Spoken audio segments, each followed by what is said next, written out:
Ce qui m'a amené à pousser la porte de la maison de portrait, c'est la volonté de renforcer la dimension émotionnelle de l'entreprise et donc de parler de nous, de nos valeurs, de ce qu'on est, de ce qu'on a envie de défendre.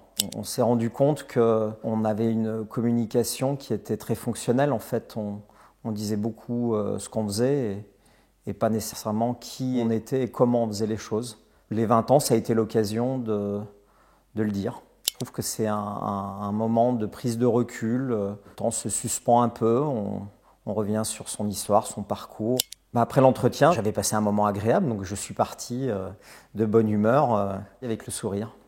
À la première lecture, voilà, j'ai trouvé qu'il y avait une complexité, mais je pense qu'il renvoie à ma propre complexité. J'aime pas parler de moi, donc lire un texte qui parle de moi, c'était quelque chose avec lequel j'ai pas été très à l'aise, mais avec du recul, je trouve que ça a été très utile. Finalement, les gens avec qui je collabore ont certainement appris un peu à me connaître au travers de cet exercice.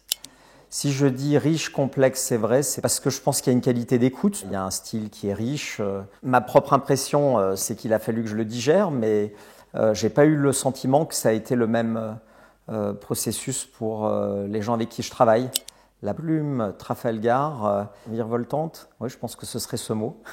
Je pense que c'est un savoir-faire, c'est une compétence qu'on n'a pas en interne.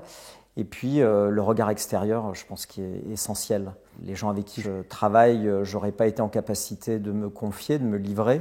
Et puis je pense qu'eux n'auraient pas du tout été à l'aise dans l'exercice. Les impacts de ces portraits ont été très positifs sur l'entreprise.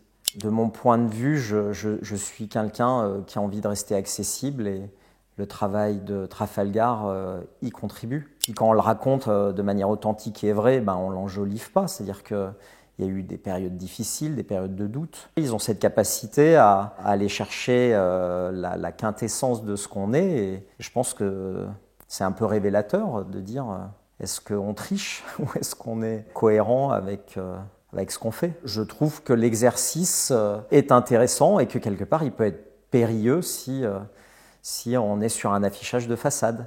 C'est une belle équipe, de belles personnalités, de la compétence, de l'enthousiasme, de la joie de vivre. La promesse est tenue, pas déçu du travail qui a été fourni. J'en garde un bon souvenir. Le portrait photographique, j'ai trouvé que le résultat était vraiment cohérent avec le travail d'écriture. Il y a une réelle harmonie entre l'image et le texte. Et ça a été une très belle surprise. Il y a une réelle innovation dans la démarche. En termes d'écoute client, ils s'en soucient avant que le travail démarre, ils s'en soucient après.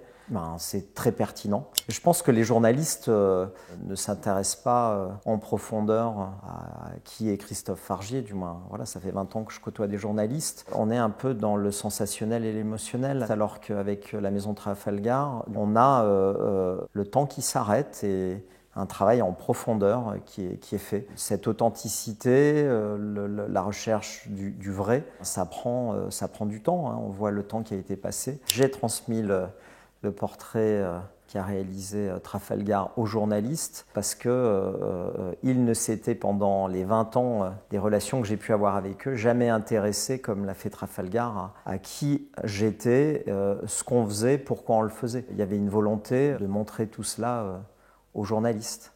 Je pense qu'on peut dire de l'équipe Trafalgar que ce sont aussi des artistes.